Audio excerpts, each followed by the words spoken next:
unless we have something to say about the democratic co-ops, I think we should get into. Well, I did want to cover, just kind of like what we were talking about before the show. Sure.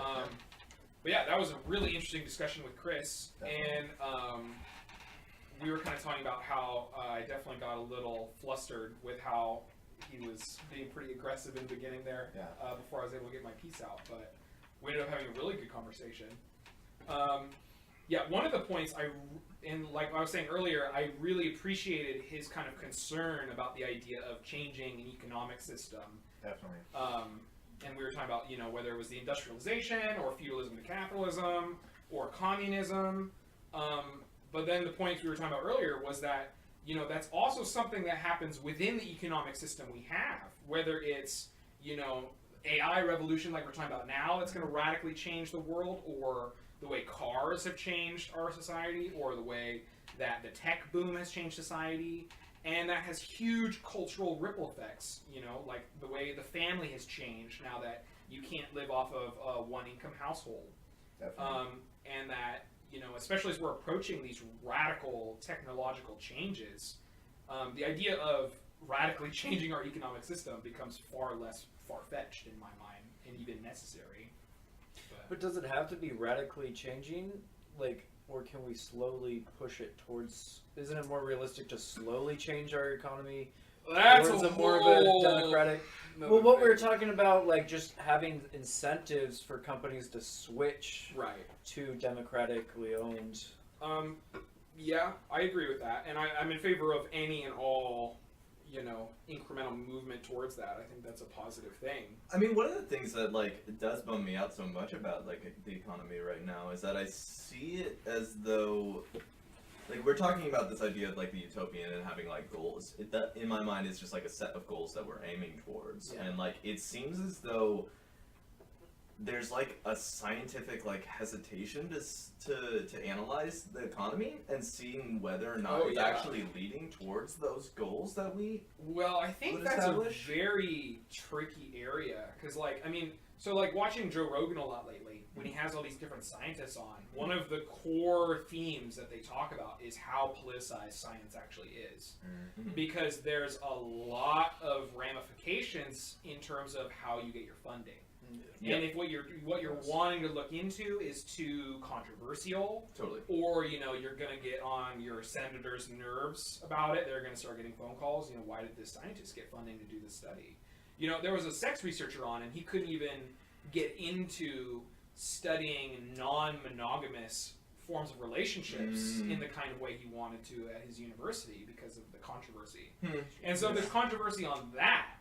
I mean, there's no more strictly guarded intellectual exercise in this country than capitalist economic system. Yeah, That's and crazy. so the idea that we would have scientists, methodically and rationally critiquing the capitalist system and comparing it to our goals and our ideals and exploring alternatives, I mean, I just don't think that's going to happen in the current atmosphere. No, I would agree. It's just, I just wanted to bring it up just because it was so, it's so weird. I agree with you. I thought It's definitely a huge problem that we have such constraints on scientific research, because the idea of science should be that you can research kind of wherever it takes you. I mean, there's certain things that maybe we could talk about shouldn't be looked into, but I feel like that's almost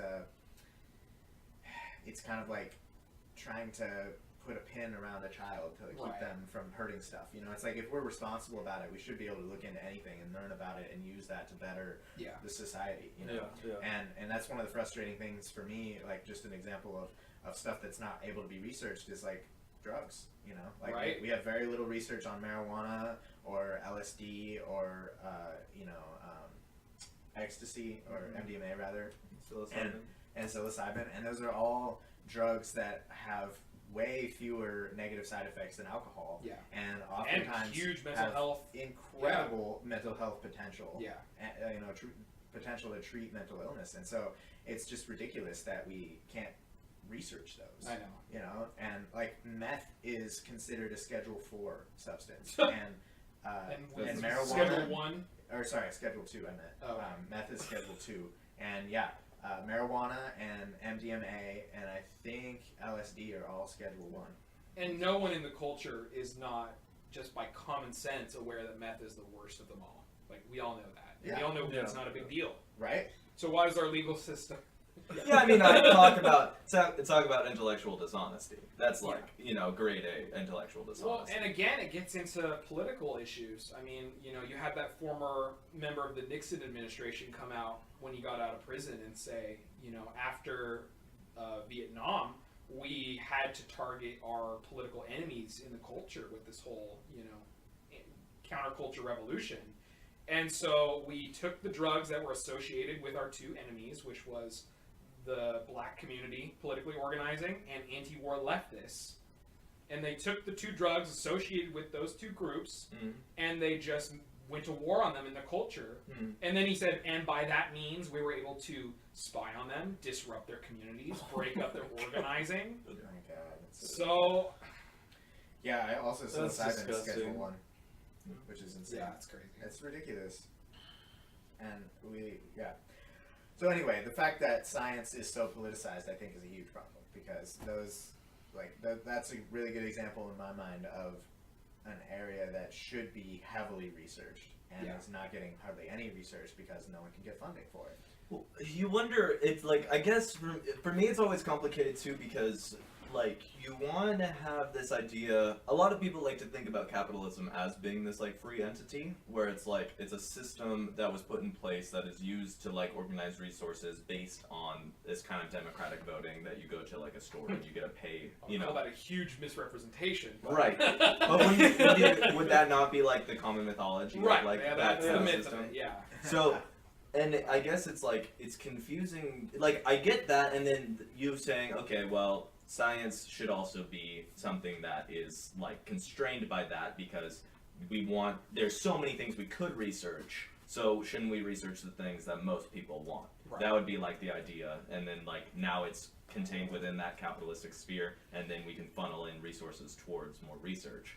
But, for me, it's also like, okay, fine, even if we grant all of that, which is, kind of bullshit anyways, if we grant that, it's like, why are we not doing it for the things that most people would benefit from then at that point? Like, why is there not, like, more money going towards, like, a study of the economic system and whether or not we could add more laws or Where's the money benefit? coming from, and do they have their own interests? Exactly. Yes, they do. Yeah, exactly. Exactly. This is an interesting aside about the drug conversation. A Johns Hopkins research study that just got published said that the researchers were recommending that psilocybin be reclassified from Schedule 1 to Schedule 4. Yeah. Well, there's been a lot of movement lately on the health potential for like shrooms and LSD. The Schedule 4 drugs are like Xanax, Soma, Valium, and Ambien. Like those are. So you would still need a prescription, but but Schedule still. 5 is where you can get it over the counter. Okay. Yeah. But psychiatrists could actually give that to people. Yeah. Well, and based off what I've been reading and listening to, that's probably a good thing, because they were saying that, like, this has huge potential, but it could also be a triggering event for you spiraling into worse mental health. Yeah, I mean, so you should have someone who knows what they're doing, guiding the experience, you know, making sure you're a good candidate for it, all these different preliminary, you know. Real. And that's like, I mean, I think a lot of people would argue that would be best for all of drugs, but there has to be a line at which you're just like, because you can still die on aspirin, you can still die on alcohol, All you can become an alcoholic on alcohol, destroy your life that way. I mean, how can cigarettes be legal cigarettes in this context? Yeah. And I'm sure there's some ethical, there's an ethical line where it's like, well, you can drink a certain amount of alcohol and shit doesn't go wrong. So there's that, but if you take... It's just a lack of intellectual consistency, because it's it's like, if you're going to say alcohol and cigarettes are okay, and marijuana is 100% not, you're being a fucking idiot. Marijuana would be a case or you got ulterior motives. That's the only option. I think marijuana is one of the ones that is so obvious, like ulterior motives. But when it does come something like shroom or LSD, it's like, sometimes one dose is too much. Yeah, you know? I mean, they were saying there was examples of people where it's like, you know, they did shrooms and that was the triggering event for their schizophrenia, or something like that. Exactly. So, I mean, if they have all the predispositions and they have, you know, they're ready to pop, that could be what makes them pop. So, but then you don't give that drug to those? I So mean, you have to- I guess. I mean, I think it would have to be something where you're evaluated by a No, psychologist, totally. Yeah. and they're like, no, this person's too unstable, and they've got a genetic history in their family of schizophrenia, and so we don't think this falls into safe parameters for using this. But I mean, it goes. So me and Kendall were having a conversation about gun control and maybe having a bigger test to when you're purchasing a gun. But then it's like, where do you draw the line? Do you go see a therapist and then you put in some of those schizophrenia? I think that is actually a super good conversation to have. It is. The gun one is a little bit difficult just because that one is like exterior to yourself, and now you're going into behaviors. You're getting rid of people's hard. liberty with the drug thing. You're saying this drug, we're offering it to people, but we're going to limit it. Well, it's not like it's a little tough too because it's in the constitutionality as well. Because it's not like there's a constitutional amendment, the right to bear mushrooms. Maybe we should add it. Maybe even take medicine. Yeah, that's the other thing is like we have tons of medicines that we do that with already. Right. You know, like you can't just walk into an office, a doctor's office, and be like, I'd like some Haldol, and they'll just be like, okay. You know, like people have to go through rigorous tests and decide, like a professional has to decide that that's what you need, and so there's definitely a case to be made for putting psilocybin, MDMA, and LSD all in that sort of classification of things that we could maybe use to treat stuff, and the whole like recreational use is another discussion, but whether or not we want to have it as something that it can be used as a medicine. We just need more knowledge. I mean, it goes back to the funding. Yeah, we need more knowledge about these drugs, how they affect the brain, who the best candidate would be for them. And that's one of the biggest things about rescheduling all of those is then we could get research done on them. The Schedule 1 is basically like there's no medical use for them. That's the definition. And they have a high probability for abuse and addiction.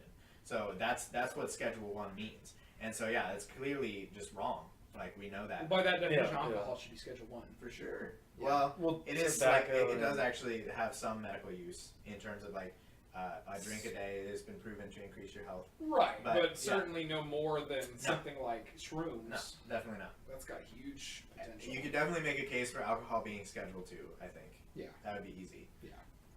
And certainly, but we won't do that. We tried. The prohibition. Prohibition was not fun. So. Yeah, it was definitely one of the big overreaches of the progressive movement. Yeah, and I mean, I think there's a huge case to be made for legalizing essentially all of those drugs, based on the idea of the drug war being horrible. I'm generally under the idea of complete. I think an ideal state, people don't get to take those drugs if they like Sean was saying, like there's some sort of screening involved, like if you might become schizophrenic because of some psilocybin dose, like you probably shouldn't do it. But I think the more realistic thing to do is to legalize them all. I agree. Tax the fuck. Heavily regulate, tax. Yes. Yeah. See, that's where I kind of disagree with the weed tax. Yeah. Well, I think that's also a political move. I mean, it's a way to get people on board with the decriminalization. When like weed is something that if you want to smoke it, you should be able to smoke it. Why do you have to pay 25% to the government? Because it's a political move. I feel like that's reasonable because it's a recreational thing. Like it's not something that you need, quote unquote. And if you do need it, you can get like a medical card for it so that you don't pay as much.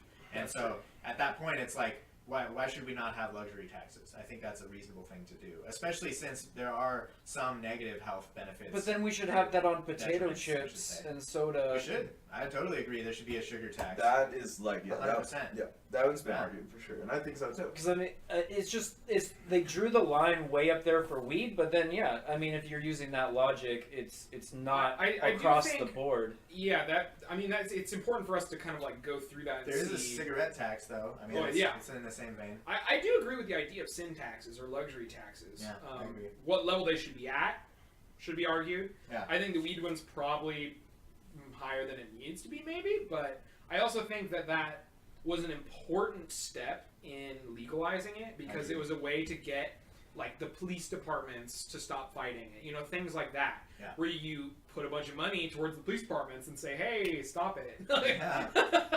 From the taxes. A lot of the taxes in like say Oregon, where we are, for the weed legalization goes to schools and police departments. I think that makes a lot of sense. And I think, moving forward with especially legalizing the scary drugs like heroin, for instance, like that one, I think 100% of the tax revenue should be put towards rehabilitation programs. Yeah.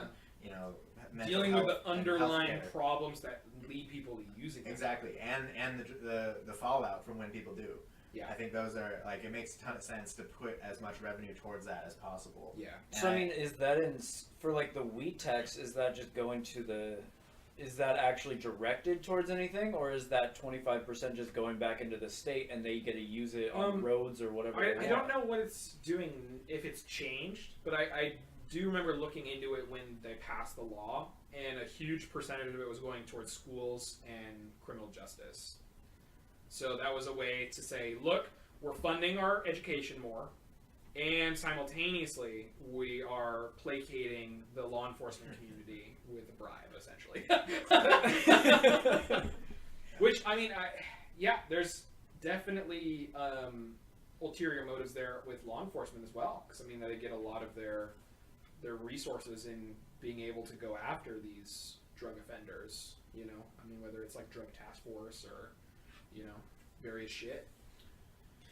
Yeah, and so I think definitely putting money towards that so that we can restructure our law enforcement agency. Because, like, if you think about it, if we legalize pretty much all drugs, then what is the DEA going to do?